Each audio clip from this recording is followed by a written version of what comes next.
Transaksi janggal impor emas, pengusaha SB diduga dalangnya. Terdakwa korupsi BTS Kominfo anggap Johnny G. Plate hanya mementingkan diri sendiri dan pengecut.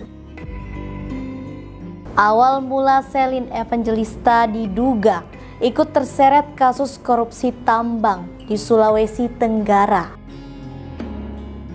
Sidang ulang syarat usia Capres-Cawapres. Jika dikabulkan, MK bahkan diberlakukan Pilpres 2029.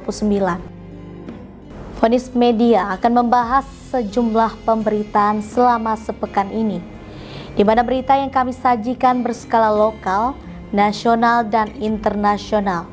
Ulasan tentang persoalan hukum, peristiwa korupsi, pencucian uang, dan kriminal secara umum. Semua kita rangkum dalam program Delik, deretan lintas hukum dan kriminal.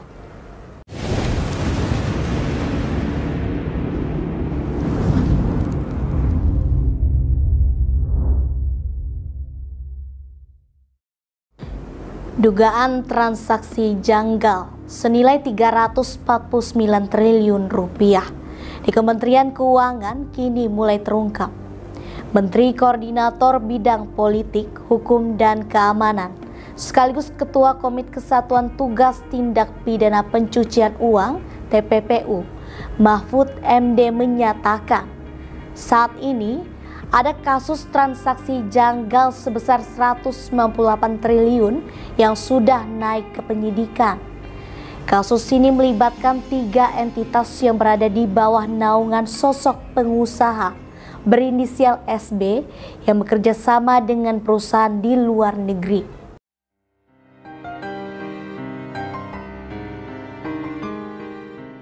Satuan Tugas Tindak Pidana Pencucian Uang (TPPU) yang dibentuk pemerintah mengklaim terus bekerja untuk menindaklanjuti dugaan transaksi janggal senilai 349 triliun rupiah di Kementerian Keuangan. Menteri Koordinator Bidang Politik, Hukum, dan Keamanan sekaligus Ketua Komite TPPU Mahfud MD menyatakan, saat ini ada kasus transaksi janggal 198 triliun rupiah yang sudah naik ke penyidikan. Direktorat Jenderal Bea Cukai meyakini telah memperoleh bukti permulaan terjadinya tindak pidana kepabeanan dalam penanganan surat yang dikirimkan oleh PPATK nomor SR 205/2020 dengan nilai transaksi mencurigakan sebesar 189 triliun rupiah. Mahfud menuturkan, penyidik telah menerbitkan surat perintah penyidikan nomor 7 tanggal 19 Oktober tahun 2023 dengan dugaan pelanggaran Undang-Undang Kepabeanan dan Undang-Undang TPPU.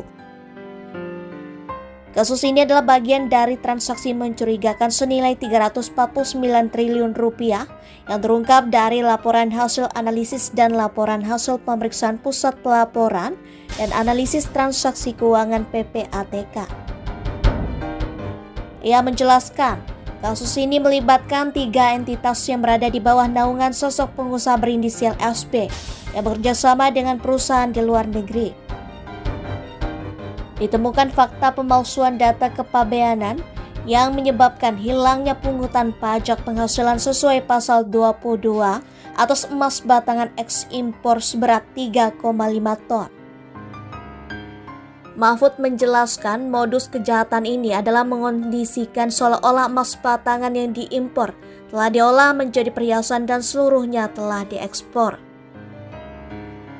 Padahal, berdasarkan data yang diperoleh, emas batangan seberat 3,5 ton itu diduga beredar di perdagangan dalam negeri. Di samping itu, Direktorat Jenderal Pajak Kementerian Keuangan juga memperoleh dokumen perjanjian tentang pengolahan anoda logam dari PT Anika Tambang ke salah satu perusahaan grup SB, yakni PT LM pada tahun 2017. Ia mengatakan, jumlah pengiriman anoda logam dari PT Antam ke PT LM dan pengiriman hasil olahan berupa emas dari PT LM ke PT Antam masih ditelusuri untuk memastikan nilai transaksi yang sebenarnya. Mahfud menambahkan, Direktorat Jenderal Pajak juga memperoleh data bahwa grup ASB melaporkan SPT surat pemberitahuan tahunan secara tak benar. Meski disebut terlibat dalam transaksi janggal tersebut, sosok SB tidak diungkapkan secara jelas oleh Mahfud. Hanya saja, Ketua Tim Pelaksana Satgas Tindak Pidana Pencucian Uang (TPPU), Sugeng Purnomo, tidak membantah dan membenarkan ketika ditanya soal identitas SB yang diduga terlibat transaksi janggal 189 triliun rupiah adalah seorang pengusaha. Sugeng menyebutkan bahwa Satgas TPPU sudah berkoordinasi dengan Komisi Pemberantasan Korupsi KPK terkait proses penegakan hukuman terhadap SB. Sebelumnya, KPK menetapkan pengusaha berinisial SB menjadi tersangka dalam kasus dugaan korupsi terkait pengolahan anoda logam di PT Aneka Tambang (TBK) dan PT Loko Montrado. Sugeng menegaskan bahwa kasus ini berbeda dengan yang sedang ditangani oleh KPK. Ia menyebutkan kasus transaksi janggal 189 triliun rupiah ini berkaitan dengan dugaan pelanggaran ketentuan kepabeanan serta bea dan cukai. Sugeng menambahkan, SB belum berstatus sebagai tersangka dalam kasus transaksi janggal 189 triliun rupiah terkait pelanggaran bea cukai dan perpajakan itu. Menurut Mahfud, kasus transaksi janggal 189 triliun rupiah yang naik ke penyidikan ini menunjukkan bahwa pemerintah terus mengusut kasus pencucian uang yang sempat ramai dibicarakan beberapa waktu lalu. Mahfud mengakui bahwa penanganan kasus ini terpisah-pisah, tapi sedikit demi sedikit pihak yang terlibat pun sudah mulai menjalani proses hukum. Ditindak dari kasus ini misalnya Rafael Alun, saudara tahu. Angin Prayitno juga saudara tahu ada di dalam 300 surat itu. Sekarang sudah. Selain proses hukum pidana, Mahfud menyebutkan bahwa pegawai Kemenkyu yang terlibat transaksi janggal pun sudah mendapat sanksi berupa pemecatan, mutasi, dan penurunan pangkat. Lebih lanjut, ia menekankan bahwa upaya penegakan hukum tidak bisa dilakukan dengan sekejap, karena harus dilaksanakan dengan hati-hati agar orang yang tak bersalah tidak menjadi korban. Mantan Direktur Utama Badan Aksesibilitas Telekomunikasi dan Informasi Bakti Kominfo, Anang Ahmad Latif, sempat emosi saat membacakan nota pembelaan atau pledoi dirinya di persidangan kasus korupsi BTS. Dirinya menyebut mantan Menkominfo Johnny G. Plate sebagai pengecut.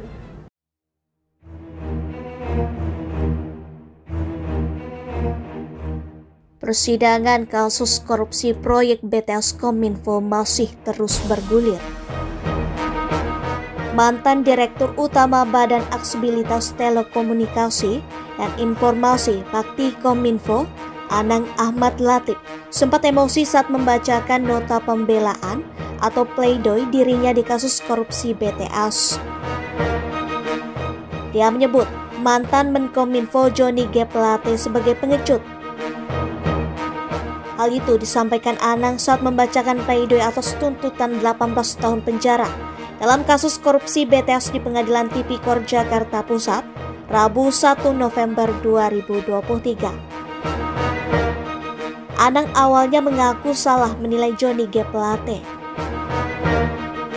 Anang mengatakan Plate harusnya menjadi pemimpin yang mengayomi anak buahnya. Namun Plate malah menjadi seorang pengecut saat kasus korupsi BTS terjadi. Beliau yang saya harapkan bisa sebagai pemimpin yang mengayomi dan bertanggung jawab kepada anak buah. Tapi dalam kasus ini ternyata terbukti beliau hanyalah seorang baik namun pengecut. berlindung seolah-olah tanpa salah. Apa yang terjadi ketika eksekusi di lapangan menjadi sepenuhnya tanggung jawab saya, menurut pengakuan beliau. Saya hanya bisa terdiam mendengarkan argumen-argumen yang beliau sampaikan untuk membela diri. Dia mengatakan, Plate terus merasa tak bersalah dalam kasus korupsi proyek BTS. Dia mengatakan, Plate berlindung dan berusaha mencari selamat sendiri dalam kasus ini. Anang mengatakan, Plate merupakan seorang politikus ulung. Anang menyesali perbuatannya dalam kasus tersebut. Emosi Anang terus berlanjut. Dia merasa menjadi tumbal dalam kasus korupsi ini. Anang menyebut justice kolaborator GC yang diajukan terdakwa lain, Irwan Hermawan, cuma untuk mencari selamat sendiri. Anang mengatakan Irwan telah membuat skenario seolah tak menikmati uang hasil korupsi proyek BTS 4G. Padahal Irwan menerima 243 miliar rupiah terkait kasus BTS. Anang merasa pengajuan GC oleh Irwan merupakan skenario untuk menyelamatkan diri sendiri. Dia juga merasa dirinya ditumbalkan dalam skenario itu. Emosi Anang kemudian mereda. Dia pun meminta maaf kepada Presiden Joko Widodo atas kasus ini. Dia juga meminta maaf kepada Plate. Anang mengaku hilaf. Dia menyesal menerima uang 5 miliar rupiah sebagaimana yang didakwakan terhadap dirinya. Anang juga menuding Badan Pengawasan Keuangan dan Pembangunan BPKP ceroboh menghitung kerugian negara dalam kasus korupsi proyek BTS. Anang mengatakan Baktikominfo hanya membayar 7,7 triliun rupiah berdasarkan perhitungan seusai pengembalian akibat pekerjaan tidak selesai. Meski demikian, dia tetap mengaku hilaf dan menyesal. Anang memohon agar majelis hakim menjatuhkan hukuman ringan kepadanya. Dalam kasus ini, Anang dituntut hukuman 18 tahun penjara. Jaksa meyakini Anang terbukti bersalah melakukan tindak pidana korupsi proyek BTS 4G Kominfo secara bersama-sama. Jaksa meyakini Anang Ahmad Latif juga melakukan tindak pidana pencucian uang TPPU yang diduga hasil korupsi. Jaksa mengatakan Anang melakukan pencucian uang dengan nilai total 5 miliar rupiah untuk membeli motor gede, mobil, hingga rumah. Jaksa menyatakan tidak ada alasan pemaaf dan pembenar bagi Anang. Jaksa mengatakan Anang harus dituntut hukuman sesuai perbuatannya. Selain pidana penjara, Anang dituntut denda 1 miliar rupiah, subsidiar 12 bulan kurungan. Anang juga dituntut membayar uang pengganti 5 miliar rupiah.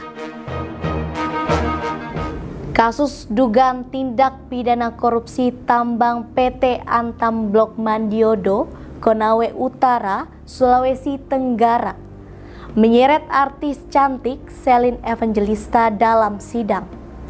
Terdakwa Amel Sabara menyebut Selin Evangelista menerima uang 500 juta rupiah.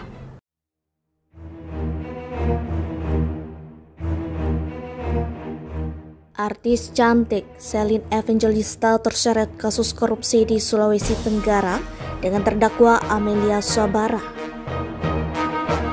Kepala Pusat Penerangan Hukum Kejaksaan Agung, Ketut Sumedana, membenarkan bahwa artis Selin Evangelista dekat dengan keluarga Jaksa Agung ST Burhanuddin, khususnya istri dan anak perempuannya. Hal tersebut Ketut sampaikan saat memberi klarifikasi terkait keterangan terdakwa kasus korupsi di Sulawesi Tenggara, Amelia Sabara, yang menyebut Selin Evangelista dekat dengan ST Burhanuddin sampai memanggil dengan sebutan Papa. Namun, kedekatan ini tidak terkait urusan perkara. Menurut dia, dalam setiap acara kunjungan kerja di daerah Sruningwati, Burhanuddin beberapa kali mengajak Selin Evangelista untuk mengisi acara sebagai pembawa acara. Bahkan, dalam beberapa kesempatan, Selin Evangelista mendapat undangan untuk mengisi acara keluarga di rumah dinas Jaksa Agung.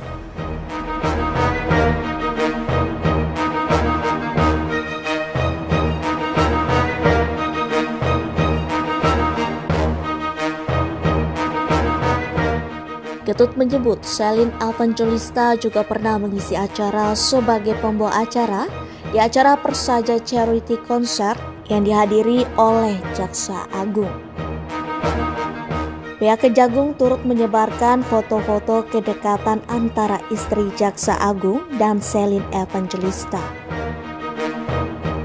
Sebagaimana diketahui, Selin Evangelista menjadi perbincangan publik setelah turut terseret dalam kasus dugaan korupsi tambang di Konawe Utara, Sulawesi Tenggara.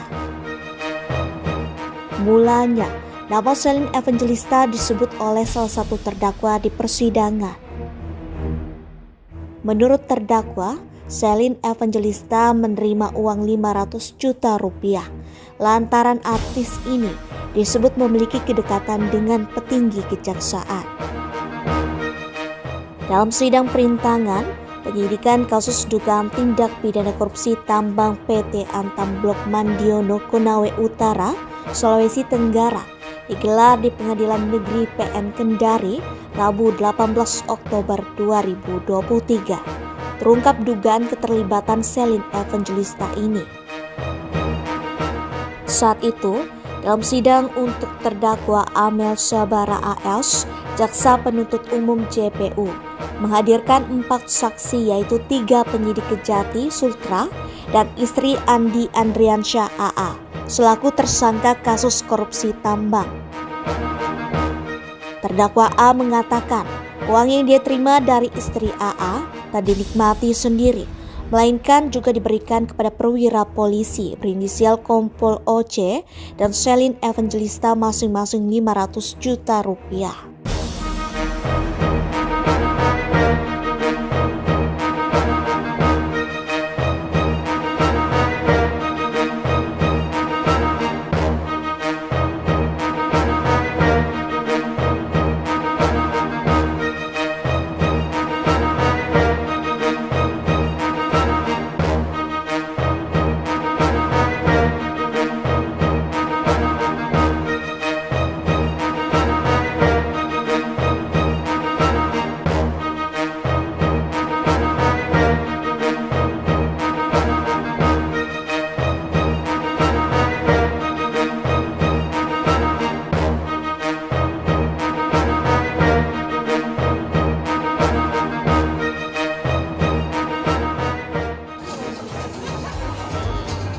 Oh, DJ Bunga in the house. Mana sih lo? Ada Indom. Nu kita digosipin orang dong. Gimana dong? Kata-kata kita digosipin orang dong. Senyumin aja. Senyum, bener. Senyumin aja nangis. Si Indom mah ngakak mulu. Biarin aja katanya. Senyumin aja. Senyumin aja. Tapi boleh kali bagi 500 beneran dong, daripada gosip doang. Beneran guys, beneran aku dapet guys. Bener-bener 500 ribu. 500 perak.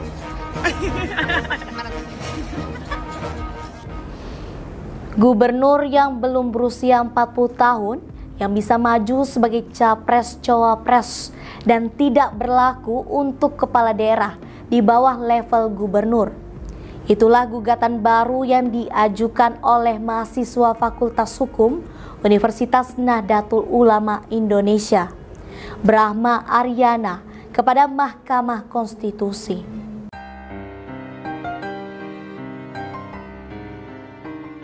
Mahkamah Konstitusi MK akan menggelar sidang soal syarat usia capres dan cawapres di bawah 40 tahun. Ada gugatan baru yang diajukan mahasiswa Fakultas Hukum Universitas Nahdlatul Ulama Indonesia, Brahma Aryana.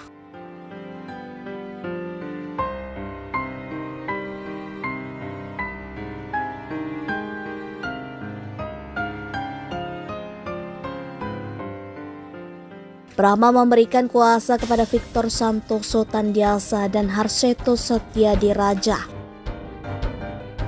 Tidak disebutkan apakah MK akan memutus langsung permohonan itu atau mengambil jeda hari untuk menggelar sidang lagi. Brahma berharap hanya gubernur yang belum berusia 40 tahun yang bisa maju capres atau cawapres dan tidak berlaku untuk kepala daerah di bawah level gubernur. Menyatakan pasal 169 huruf Q Undang-Undang Nomor 7 Tahun 2017 tentang pemilihan umum sebagaimana telah dimaknai Mahkamah Konstitusi dalam putusan nomor 90 Gami PUU Strip 21 Romawi Gami 2023 terhadap frase yang dipilih melalui pemilihan umum termasuk pemilihan kepala daerah bertentangan dengan Undang-Undang Dasar 1945 sepanjang tidak dimaknai yang dipilih melalui pemilihan kepala daerah pada tingkat provinsi.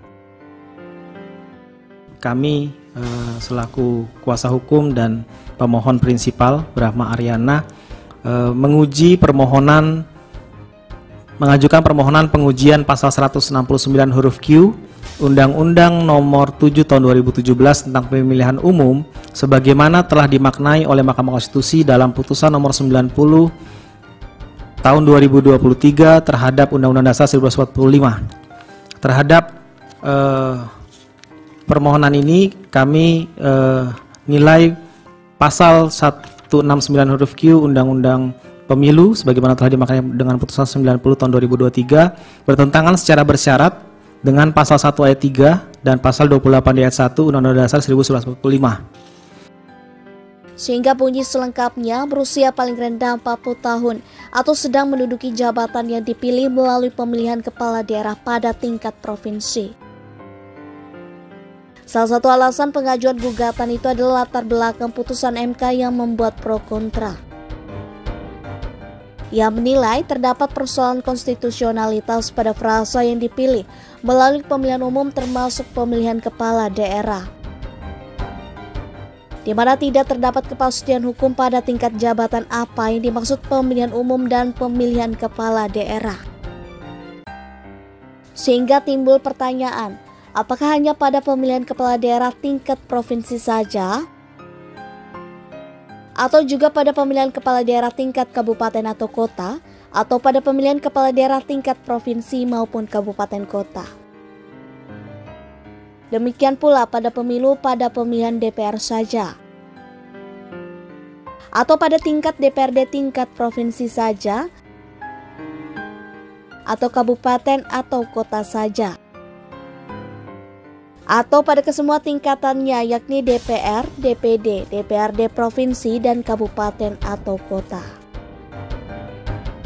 Untuk warga negara yang berusia minimal 21 tahun sepanjang sedang menjabat menjadi anggota DPR, DPD, DPRD tingkat provinsi ataupun tingkat kabupaten kota dapat mendaftarkan sebagai calon presiden atau wakil presiden atau calon wakil presiden. Kedua, untuk warga negara yang berusia 25 tahun sepanjang sedang menjabat sebagai kepala daerah pada tingkat wali kota, pada tingkat kabupaten, bupati atau wali kota akan dapat mendaftarkan sebagai calon presiden atau wakil presiden. Ketiga, untuk warga negara yang berusia minimal 30 tahun sepanjang sedang menjabat menjadi kepala daerah pada tingkat provinsi, inkasu gubernur atau wakil gubernur, dapat mendaftarkan sebagai calon presiden atau calon wakil presiden. Maka artinya terhadap pemaknaan sebagaimana telah dituangkan dalam amar putusan yang mengikat menggantikan pasal 169 huruf Q Undang-Undang 7 2017 telah membuka peluang bagi setiap warga masyarakat yang berusia terendah 21 tahun dapat mendaftarkan sebagai calon presiden dan calon wakil presiden sepanjang sedang menduduki jabatan yang dipilih melalui pemilihan umum termasuk pemilihan kepala daerah. Bahwa hal tersebut tentunya dapat mempertaruhkan nasib keberlangsungan negara Indonesia yang memiliki wilayah yang sangat luas serta memiliki jumlah penduduk yang sangat banyak dan beraneka ragam suku, golongan, ras, agama serta kekayaan alam yang sangat melimpah sehingga dibutuhkan pemimpin negara yang berpengalaman dengan kemapanan mental serta kedewasaan dalam memimpin. Bahwa dengan perumusan pasal demikian, maka pasal 169 huruf Q Undang-Undang 7 2017 sebagaimana telah dimaknai Mahkamah Konstitusi dalam putusan 90 tahun 2023 terhadap frasa yang dipilih melalui pemilihan umum termasuk pemilihan kepala daerah sepanjang tidak dimaknai yang dipilih melalui pemilihan kepala daerah pada tingkat gubernur bertentangan dengan prinsip kepastian hukum yang adil yang dijamin dalam pasal 28 ayat 1 sebagaimana prinsip yang dijamin pada suatu negara hukum sebagaimana diatur dalam pasal 1 ayat 3 Undang-Undang Dasar 1945. Victor berharap MK memutus dengan cepat. Permohonan 141 GAMI 2023 adalah solusi bagi MK untuk memperbaiki kekeliruan dalam amar putusan 90 GAMI 2023 yang menimbulkan polemik yang dapat menjatuhkan kepercayaan publik ke MK. Artinya, melalui perkara 141 GAMI 2023, MK dapat memperbaiki kekeliruan dalam amar putusan 90 GAMI 2023.